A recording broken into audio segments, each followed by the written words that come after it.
On April 30th, 1975, North Vietnamese tanks smashed through the gates of Saigon's presidential palace, while American helicopters whisk away the last diplomats in frantic rooftop evacuations. The communist flag soon waves from the peak, and South Vietnam crumbles in mere hours against a foe deemed vastly weaker. The world's superpower, armed with unbeatable bombers and endless soldier waves, endures a humiliating rout that shakes its core confidence for generations. How did such catastrophe unfold? Its origins burrow 30 years back into Indochina's tangled jungles. France seizes this Southeast Asian land in the 19th century, dubbing it Indochina to span modern Vietnam, Laos and Cambodia. World War II upends everything. The homeland surrenders in 1940, handing control to Japanese overlords backed by Vichy puppets. Ho Chi Minh, a fierce communist revolutionary fighting colonialism, ignites his independence crusade from hidden forest bases. Liberation brings Paris clawing back its prize through raw force, yet the Vietnamese leader proclaims freedom in September 1945, sparking 8 years of savage clashes. Fierce battles rage between French legions and Viet Minh fighters until General Giap's forces deliver a crushing blow to French paratroops at Dien Bien Phu in 1954. Paris waves the white flag. Geneva Accords slice the nation at the 17th parallel, birthing a communist north led from Hanoi and a Western-aligned south under Ngo Dinh Diem's iron grip, propped by Washington dollars. Promised elections for unity vanish after 2 years, igniting swift clashes as Cold War fury grips both sides. Southist Viet Cong guerrillas sow dread amid rice paddies and hamlets, locking horns in bitter strife. John Fitzgerald Kennedy claims the White House in 1961, flanked by rabid anti-communists like Dean Rusk and Robert McNamara. These hawks deem it vital to stem Marxist tides everywhere, especially in guerrilla-plagued South Vietnam.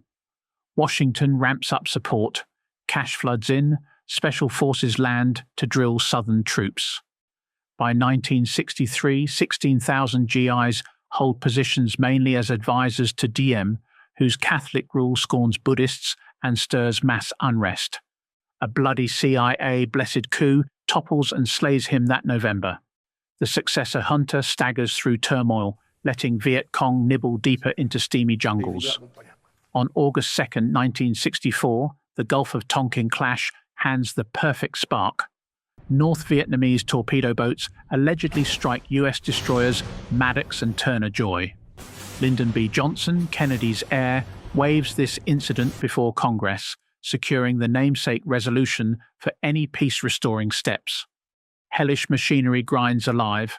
General Westmoreland grabs field command, while Taylor steps in as Saigon's military envoy.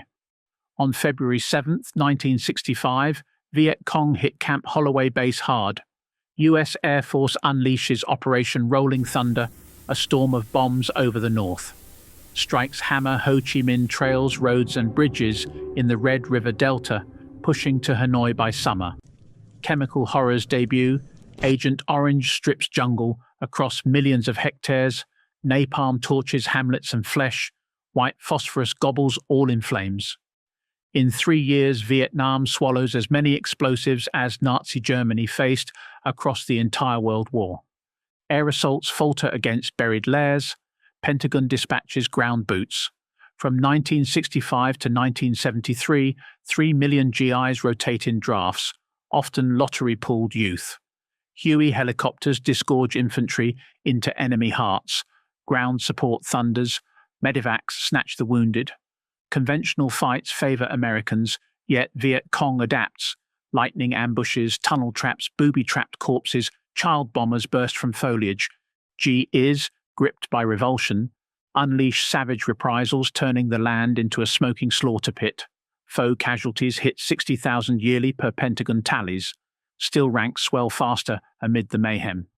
Washington bogs down, loath to retreat and lose prestige against Moscow and Beijing. 1968 signals the pivot. Brass boasts imminent triumph. Then, on January 31st, thousands of fighters erupt from secret tunnels to overrun 30 southern cities. Saigon's US embassy weathers a fierce raid, barely held in carnage.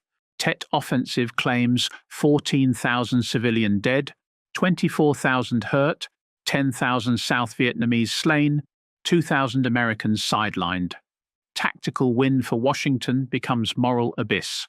TVS beam hellish scenes, home front grasps the deadlock. Johnson halts rolling thunder, floats talks. Ho Chi Minh demands Westmoreland's ouster, granted.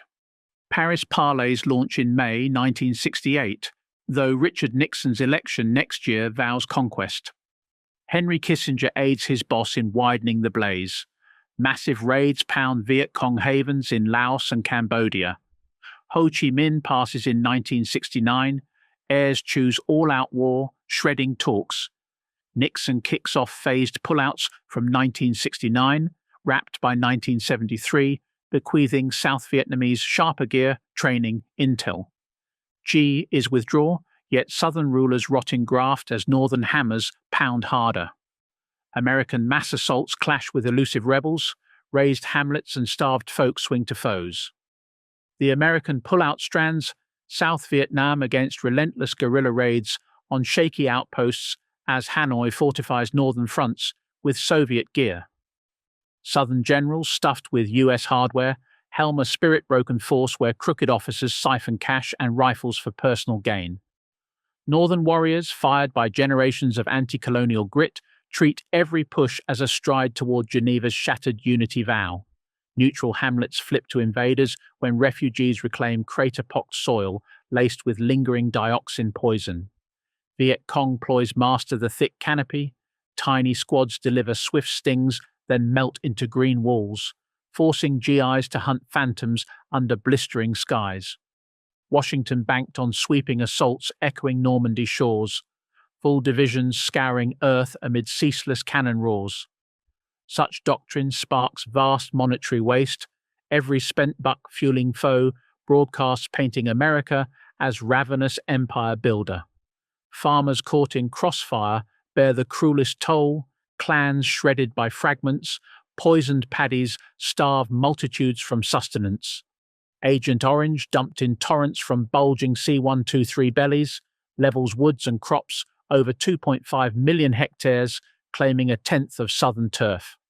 Infants emerge twisted with warped limbs and scarred skin as tumors and hunger cull survivors in teeming shanties.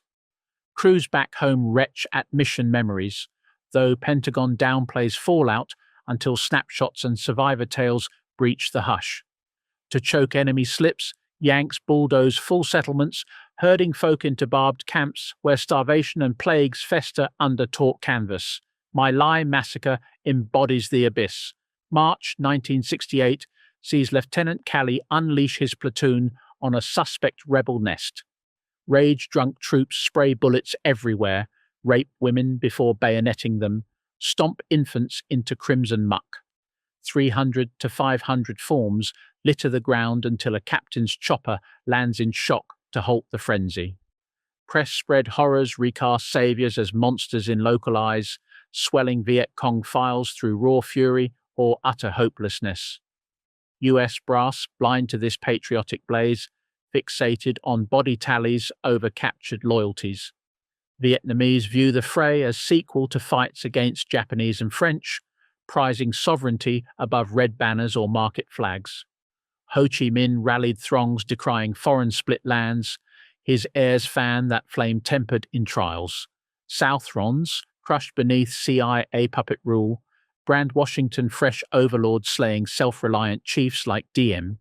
His spurned intel shares and US schemes spur Johnson-backed bloody ouster, birth Nixon rallies with Kissinger. Covert Cambodia blasts shatter rebel dens and supply paths, dragging terrified neutrals into wider chaos. Ho Chi Minh's 1969 death steals Hanoi, which quits Johnson-sparked Paris huddles, January 1973. Peace pacts pledge truce and southern survival, yet northern armor revives monsoon-proofed Ho Chi Minh Road. Lacking Yankee air wings, southern ranks shatter, Districts cascade in March 1975, like card houses. Saigon drowns, April 30th in blaze and rubble. Across the Pacific, US sentiment sours to bile. Raw footage flashes body bags and smoldering groves. New York Times unmasks Tonkin clash as puffed pretext for surge. 1971, Senate probe nails zero northern strikes, rocking White House amid Watergate rot. Labs experts blast napalm and toxins in fiery TV clashes. Campus kids march chanting doom to Johnson drafts. Overrepresented blacks join Panthers roaring draft bias on distant fields. Icons like Jane Fonda perch on northern anti-air guns. Joan Baez croons peace dirges. Gloria Steinem pens razor editorials rallying mobs. 60,000 flag-draped boxes return, trailed by shell-shocked vets flashing trapped bamboo screams. Congress slashes purses, shoving Nixon to fold tents. Peak 450,000 troops in 1969 dwindled to 150,000 by 1971. Airless southern hosts dissolve before final thrust. Boat people cram leaky hulls, chasing hazy refuge. This shameful tumble carves indelible truth. Tech might bows to fused wills and unforgiving soil. America gleans combat wisdom for later arenas. Unified Vietnam thrives under Crimson Banner today, eternal nod that hardware alone claims no spirits.